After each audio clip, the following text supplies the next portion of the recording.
Tananggu kaili tanah gu potove katubunggu sampai nabose peari inonte papa.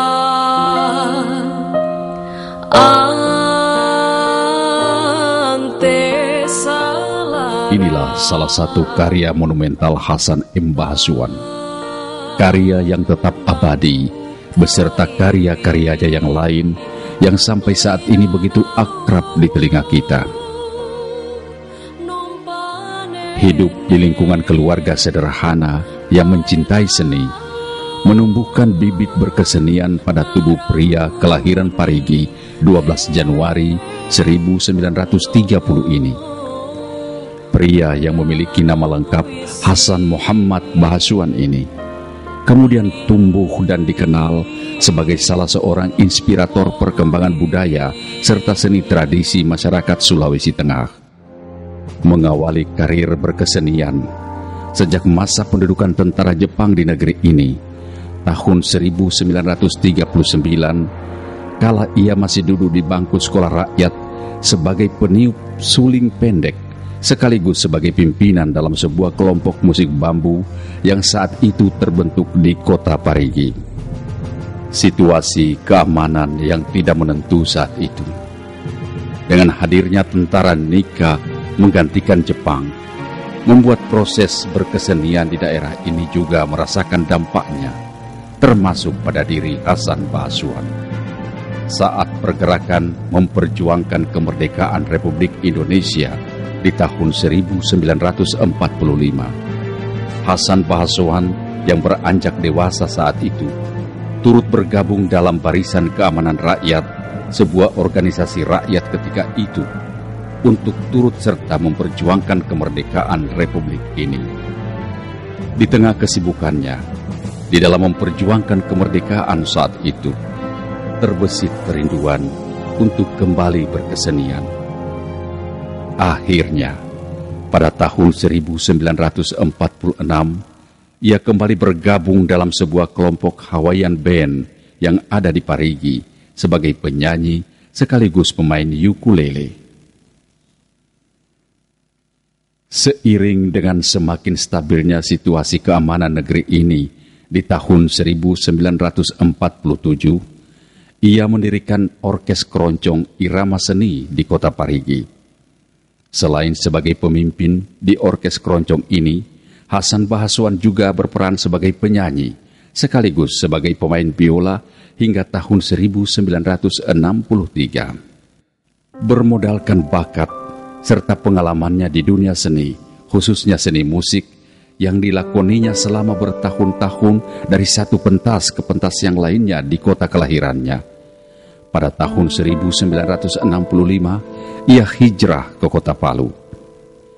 Di kota yang menjadi pusat pemerintahan Provinsi Sulawesi Tengah ini, ia dipercayakan sebagai pelatih dan pemimpin band Nada Anda yang kemudian berganti nama menjadi band Risela hingga tahun 1970. Setelah melalui proses panjang dalam berkesenian, muncul kegelisahan dalam diri Hasan M. Bahasuan melihat realitas kebudayaan di daerah ini yang mulai surut akibat perkembangan zaman, khususnya pengaruh globalisasi, transformasi, serta teknologi. Hal ini mendorong Hasan Bahasuan untuk mengeksplorasi dan menggali kebudayaan dan kesenian tradisi masyarakat Sulawesi Tengah yang kemudian diekspresikan ke dalam bentuk karya cipta, baik dalam komposisi lagu maupun tarian. Hasan M. Bahasuan saya kenal di era tahun 50-an sebagai seorang atlet. Beliau adalah pelari jarak menengah. Di awal tahun 60-an, saya mengenal lain dari yang dahulu.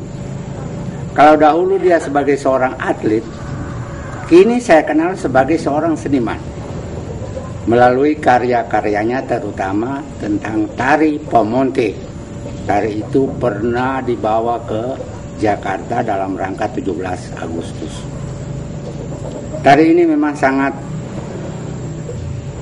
bagus dan mendunia. Bahkan tari ini sudah pernah juga dibawa ke Australia dalam rangka Expo. Tahun 1971, semangat yang tertanam dalam diri Hasan M. Basuan ini bersambut dengan dipercayakannya ia sebagai pelatih tari-tarian daerah Sulawesi Tengah dan sebagai pemimpin band Ananta oleh Departemen Pendidikan dan Kebudayaan Provinsi Sulawesi Tengah. Hal ini dilakoninya sampai memasuki masa pensiun di tahun 1981. Dan melalui karya-karyanya inilah Hasan Basuan saya kenal sebagai tokoh seniman yang besar. Karena beliau selain dari seorang pelaku, beliau juga seorang pencipta. Kita ketahui bersama banyak ciptaan-ciptaannya baik musik maupun tari. Dan beliau juga sebagai seorang koreografer. Di samping dia menciptakan suatu tari, beliau menciptakan juga musik iringan. Sehingga tidak menyulitkan bagi para orang-orang atau seniman-seniman ingin mempelajarinya. Suatu kehebatan yang banyak orang mengakui karya cipta Hasan Basuan mudah dipelajari dan tidak berubah-ubah di bidang seni musik. Beliau ini sudah dapat membuat suatu kreasi yang menonjol, yaitu musikakula. Kita kenal musikakula ini dulunya kan cuma 7 buah. Tetapi beliau membuat 24 buah musik alat kakula yang dijadikan sebagai alat musik pengiring yang diatonis, sehingga dapat mengiringi lagu-lagu yang sifatnya diatonis. Sederet karya seni monumental, mulai dari lagu-lagu daerah hingga beberapa koreografi tarian daerah Sulawesi Tengah, seperti Pemonte, Pajoge, serta beberapa garapan seni pertunjukan lainnya yang telah ia ciptakan. Beliau ini seorang seniman yang jenius dan mempunyai karya-karya yang besar.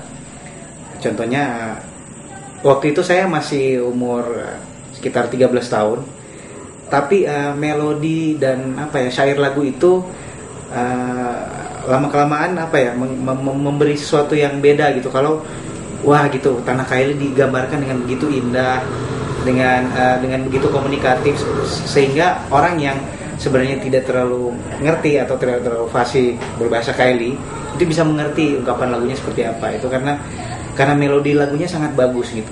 Menurut saya potensi yang terbesar yang dipunyai oleh Provinsi Sulawesi Tengah, khususnya Tanah Kaili, adalah almarhum Bapak Hasan Basuan dengan karya-karyanya. Pada tanggal 22 Mei tahun 1987, lelaki yang menjadi inspirator perkembangan budaya serta kesenian tradisi di Sulawesi Tengah ini berpulang ke rahmatullah dengan meninggalkan seorang istri tercinta, Nyonya Elia Basuan, serta Saiful Bahri Basuan, putra sematawayangnya. Sebuah kontribusi real bagi perkembangan kesenian dan kebudayaan di bumi Tadulako ini telah ia persembahkan.